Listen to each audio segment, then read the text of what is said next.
Well, coming up next week is the next phase of the Inyo National Forest Plan revision process. Saraway Media's Rob Gill talked with John Wentworth and Stacy Corliss with the Eastern Sierra Recreation Collaborative. The Inyo National Forest is going through an historic update to their management program, the management plan for the forest. This was last updated in 1988. It's being done under some new rules called the 2012 Planning Rule. The thing that is interesting about that is it really emphasizes collaboration as part of putting this forest plan together. So the Eastern Sierra Recreation Collaborative is going to give the opportunity for anybody in the Eastern Sierra region to show up at a series of meetings, to become one of many voices in support of recreation in the Eastern Sierra that can really help this forest plan process.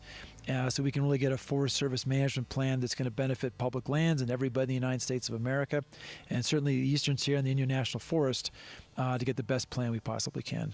It's important to point out this is not an official Forest Service effort, but we've all been in touch with the Forest Service, both the local Forest Service and the regional office over there in Vallejo, and they're aware this is happening, and this is consistent with how the planning rule is set up, and I think that a good collaboration is really going to help ensure that everybody gets a kind of forest plan for the Inyo National Forest that is going to be a good management tool and is going to bode well for future efforts on this forest. There aren't any public agencies involved in this. There are the elected officials of Mono County. They're going to be considering this effort this afternoon. Folks in Inyo County have already looked at it, and everybody's kind of giving it their blessing. There's no public money being used. There's no public staff involved in any of this. The Mammoth Lakes Trails and Public Access Foundation, which is a little nonprofit up here in Mammoth Lakes. We've been able to raise some money to pay for the facilitator, at least for these first 4 meetings, and help out with the costs of venues and those kinds of things. But it really is a grassroots effort to engage stakeholders, recreationists, anybody with an interest in this update of this Inyo National Forest Plan revision, this management plan, to give everybody a chance to show up and be part of this really kind of historic and once in a 30-year opportunity. And we just hope everybody shows up and gets their voices heard. The reason I got involved as a supervisor-elect for Mono County and as someone who really cares about recreation on our public lands in the Eastern Sierra is we have an unprecedented opportunity, well, at least an opportunity that hasn't come around in 25 years, and that is the management plan revision for the Inyo National Forest. And this is the guiding document for how our public lands on the Inyo National Forest will be managed for the next decade or two.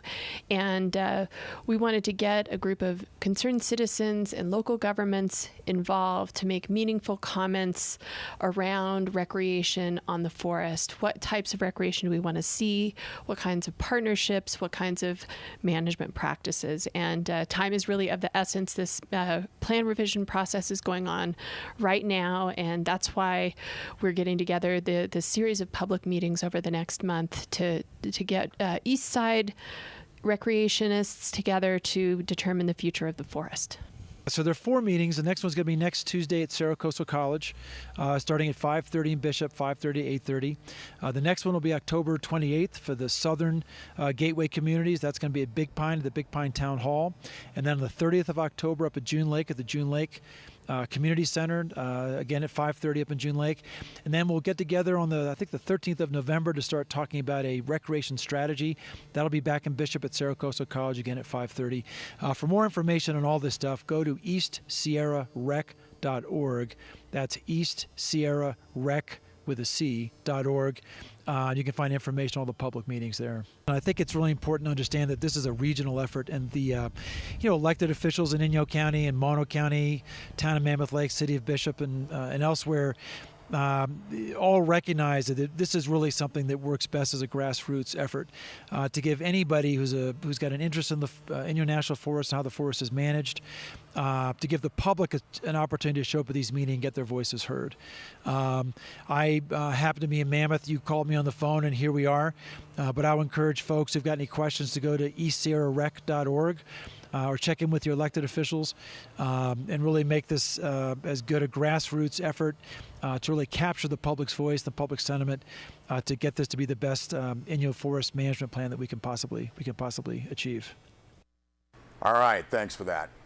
Well, the Mammoth Lakes Foundation has announced a new housing scholarship opportunity for local Inyo and Mono high school graduates. Mammoth Lakes Foundation Housing Scholarship will provide financial assistance by way of a monthly housing credit to local students who choose to live at South Gateway Student Apartments while attending classes at Saracoso Community College. Now, the scholarship award equates to a 45% discount on standard room rental rates. Now, to be eligible for the housing scholarships, students must have graduated from an Inyo or Mono County high school within the past 2 years of their scholarship application date. Now, there is a minimum enrollment requirement of 6 units on site at Saracoso. Then, in order to maintain eligibility, students must maintain a GPA of 3.0 or better and complete 10 hours of volunteer service at the Mammoth Lakes Foundation. Now, Dion Agee, MLF Executive Director, said, quote,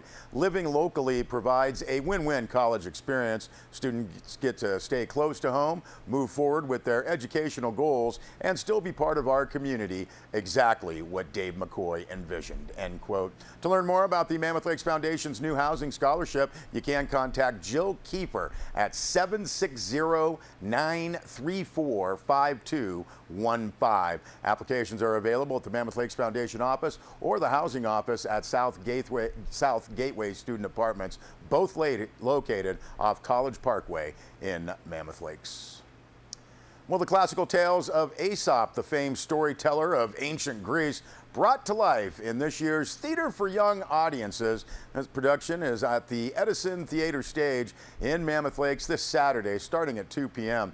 Now, this production of 5 of Aesop's fables, written by Mike Kenny, brings acclaimed Los Angeles-based director and puppeteer Park Caulfield back to Mammoth Lakes with a group of accomplished professional actors for what is being called an inspirational show.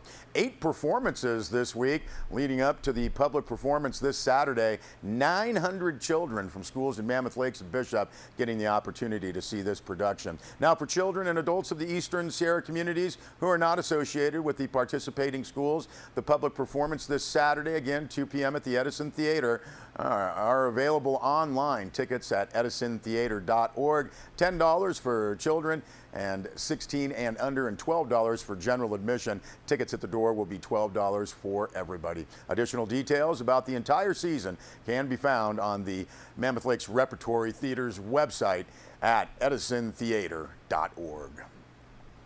And taking place in Lone Pine, it's the silver anniversary, the 25th annual Lone Pine Film Festival this weekend. Many great talks, tours, movies, and more will highlight this one-of-a-kind event in the Eastern Sierra. I know a lot of people are looking forward to it. If you would like to get some more information, see the website, lonepinefilmfestival.org.